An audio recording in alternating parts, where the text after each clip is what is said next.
Hi friends, welcome to my channel. இன்றைக்கி recipe என்னன்னு பார்த்தீங்கன்னா, காலிஃப்ளவரும் உருளைக்கிழங்கு சேர்த்து செய்யக்கூடிய மசாலா கறி. வாங்க ஃப்ரெண்ட்ஸ், வீடியோக்குள்ளே போகலாம். மசாலா கறி ரெடி பண்ணுறதுக்கு 2 உருளைக்கிழங்கு எடுத்துகிட்டு தோல் சீவிட்டு சின்ன சின்ன பீஸாக கட் பண்ணி எடுத்து வச்சுக்கோங்க. சூடான சாதத்தில் பிசைஞ்சு சாப்பிட மசாலா கறி டேஸ்ட் சூப்பராக இருக்கும். ஸ்டவ் ஆன் பண்ணி கடாயை எடுத்து வச்சுட்டு உருளைக்கிழங்கு சேர்த்துட்டு உருளைக்கிழங்கு மூழ்கிற அளவுக்கு தண்ணி வச்சுக்கோங்க. இன்னொரு ஸ்டவ்வையும் ஆன் பண்ணி கடாயை எடுத்து வச்சுட்டு கடாயில் காலிஃப்ளவர் மூழ்கிற அளவுக்கு தண்ணி எடுத்துகிட்டு மஞ்சத்தூள் சேர்த்துக்கோங்க, கல்லுப்பும் சேர்த்துக்கோங்க. தண்ணி நல்லா கொதிச்சு வரணும். உருளைக்கிழங்குல 1/4 ஸ்பூன் அளவுக்கு உப்பு சேர்த்துக்கோங்க. இந்த வெந்துட்டு இருக்கிற சமயத்தில் நம்ம வறுத்து அரைக்க தேவையான பொருட்கள் பார்க்கலாம். மசாலா என்னென்னு: 1 ஸ்பூன் சீரகம், 1/4 ஸ்பூன் சோம்பு, 4 கிராம்பு, 1 பட்டை, 1 பிரியாணியில் 2 ஏலக்காய் சேர்த்துக்கோங்க. இப்போ பார்த்தீங்கன்னா காலிஃப்ளவருக்கு நம்ம ரெடி பண்ண தண்ணி கொதிக்குது. இந்த ஸ்டேஜில் நம்ம காலிஃப்ளவரை சேர்த்துக்கலாம். ஒரு 5 நிமிஷம் கொதிச்சா போதும். நம்மளுக்கு உருளைக்கிழங்கு பாதி அளவுக்கு வெந்துட்டால் போதும், இல்லாட்டினா ரொம்ப குழஞ்சி போயிடும். காலிஃப்ளவர் ஸ்டவ்வை ஆஃப் பண்ணிடுங்க. உருளைக்கிழங்கு இன்னும் 2 நிமிஷம் வேகணும். கால்வாசி அளவுக்கு தான் வெந்திருக்குது. இப்போ வறுத்து அரைக்க தேவையான பொருட்கள் பார்க்கலாம். ஸ்டவ் ஆன் பண்ணி கடாய் எடுத்து வச்சுட்டு கடாய் ஹீட் ஆனதுக்கப்புறம் 2 ஸ்பூன் நல்லெண்ணெய் சேர்த்துக்கோங்க. நம்ம எடுத்து வச்சுருக்கிற சீரகம், சோம்பு, பட்டை இதுகளையும் சேர்த்துக்கோங்க.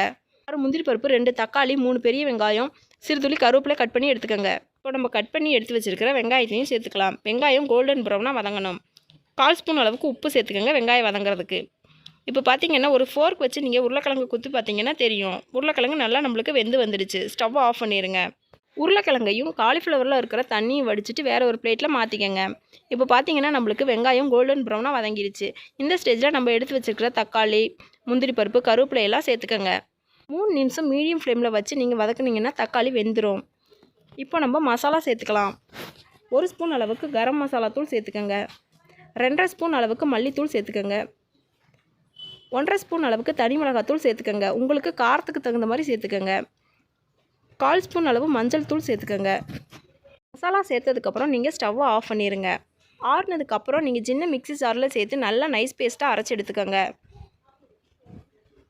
ரெடி பண்ணுற மசாலா கறியை நீங்கள் சூடான இட்லிக்கு வச்சு சாப்பிட்டீங்கன்னா சூப்பராக இருக்கும். இன்னும் 2 இட்லி சேர்த்து சாப்பிடுவாங்க. இப்போ தாளிப்பு கொடுத்துடலாம். ஸ்டவ் ஆன் பண்ணி கடாயை எடுத்து வச்சுட்டு 2 ஸ்பூன் நல்லெண்ணெய் சேர்த்துக்கோங்க. 1/4 ஸ்பூன் அளவுக்கு கடுகும், 1/2 ஸ்பூன் அளவுக்கு சீரகமும் சேர்த்துட்டு பொரிஞ்சதுக்கப்புறம் கருவேப்பிலை சேர்த்துக்கோங்க. நம்ம அரைச்சி வச்சுருக்கிற பேஸ்ட்டையும் சேர்த்துக்கலாம். சேர்த்ததுக்கப்புறம் நம்ம வேக வச்சு எடுத்து வச்சுருக்க உருளைக்கிழங்கையும் சேர்த்துக்கோங்க. இப்போ நீங்கள் உருளைக்கிழங்கு எல்லாமே மசாலாவோட பெரட்டி வர மாதிரி ஒரு 2 நிமிஷம் வச்சுக்கோங்க. மசாலா பெரட்டினதுக்கப்புறம் நம்ம உருளைக்கிழங்கு மிக்ஸ் பண்ணதுக்கப்புறம் நம்ம வேக வச்சு எடுத்து வச்சுருக்கிற காலிஃப்ளவரையும் சேர்த்துக்கோங்க. காலிஃப்ளவரையும் நல்லா மசாலாவோட மிக்ஸ் பண்ணி எடுத்துக்கோங்க. இப்போ நம்ம மசாலா கறிக்கு தேவையான அளவு தண்ணி சேர்த்துட்டு உப்பு காரம் எல்லாம் பார்த்துட்டு உப்பு பத்தலைன்னா உப்பு சேர்த்துக்கோங்க. மூடி போட்டு நொரக்கட்டி வர்ற அளவுக்கு ஒரு 2 நிமிஷம் வச்சுருங்க ஃபுல் ஃப்ளேமில். ஒரு டைம் நீங்கள் உங்கள் வீட்டில் இப்படி ரெடி பண்ணி பாருங்கள்.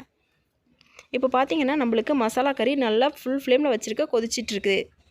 ஃபுல் ஃப்ளேமில் வச்சு ஒரு 8 நிமிஷம் கொதிக்க வச்சிங்கன்னா போதும். ரொம்ப நேரம் நீங்கள் கொதிக்க வச்சிங்கன்னா கிரேவி பதத்தில் வந்துடும். சரியாக நீங்கள் கிழங்கும் காலிஃப்ளவரும் வெந்துருச்சுன்னா அந்த ஸ்டேஜில் ஸ்டவ்வை ஆஃப் பண்ணிடுங்க. கூடவே கொத்தமல்லி இலைகளும் தூவிக்கங்க. இப்போ பார்த்தீங்கன்னா சுவையான காலிஃப்ளவர் உருளைக்கிழங்கு மசாலா கறி ரெடி. இந்த பதிவு உங்களுக்கு பிடிச்சிருந்தா நம்மளோட சேனலை லைக் பண்ணுங்கள், ஷேர் பண்ணுங்கள், கமெண்ட் பண்ணுங்கள், சப்ஸ்கிரைப் பண்ணுங்கள்.